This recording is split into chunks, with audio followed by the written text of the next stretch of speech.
Hello, my name is Roberta. Uh, During this time where Sahaj children are at home, we feel like we would like to read some stories, um, some Sahaj stories to children. This one is about Krishna, the adorable God.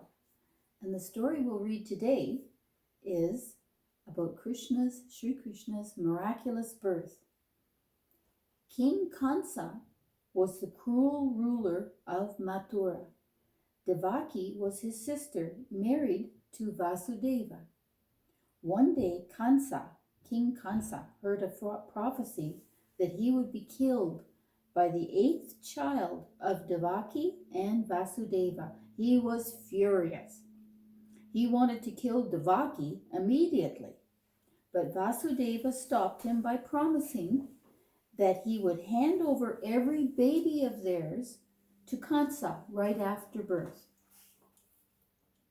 But Kansa's anger made him imprison Devaki and Vasudeva. You will live in prison till I kill all your children, right up to the eighth one, said Kansa. All the guards in the prison were put on alert. Soon, Devaki delivered her first baby. Evil Kansa rushed to the prison and without as much as a thought, dashed the baby's head against the wall and killed it. Oh my Lord, why don't I die instead of seeing my innocent baby being put to death in front of my eyes? Wailed Devaki. There was nothing they could do but lament in prison till the arrival of their divine child. After some years, Devaki was ready to deliver the eighth child, the eighth baby. Kansa was sure to kill this one too, said the scared Devaki to Vasudeva.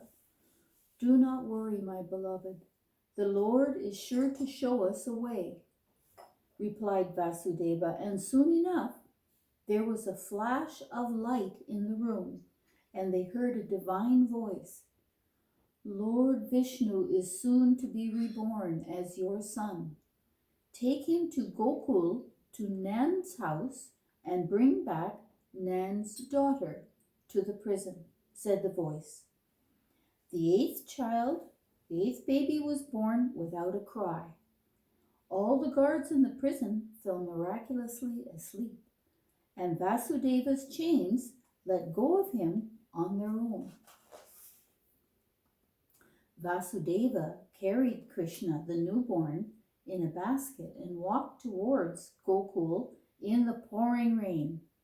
The river Yamuna's water is getting higher, and there is such a storm. How will I cross it? Thought Vasudeva. In a flash of a second, the river parted, and Sheshnag, Lord Vishnu's devoted serpent, followed them, shielding the baby from the rain. Finally, Vasudeva reached Nan's house and explained the reason why he was there. Nan, my friend, I am here to leave my newborn in your care. Please give me your daughter in return, said Vasudeva. Nan handed over his daughter, who was brought back into the prison by Vasudeva.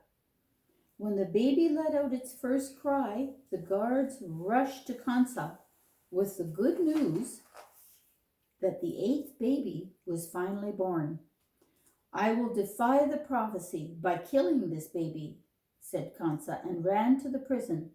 But this time he was in for a surprise. When he raised the baby to dash it to the stone, the baby slipped out of his hands and flew into the sky.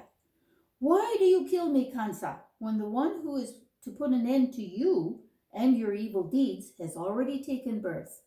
Said the baby and vanished into thin air. That concludes the story of the birth of Krishna. There's another page. Kansa was perplexed and did not understand how the baby could have been taken out of the prison. As there was nothing amiss in what he saw, the guards were here, Devaki and Vasudeva could not have stepped out of the prison, so how could this baby have been born, thought Kansa. But his fury knew no bounds, that he had been tricked in some way, or the other by Devaki and Vasudeva. I vow that the child will be found and killed by these very hands, said Kansa, and stormed out of the prison. This concludes the story of the birth of Lord Krishna, and there will be continuing stories in the future.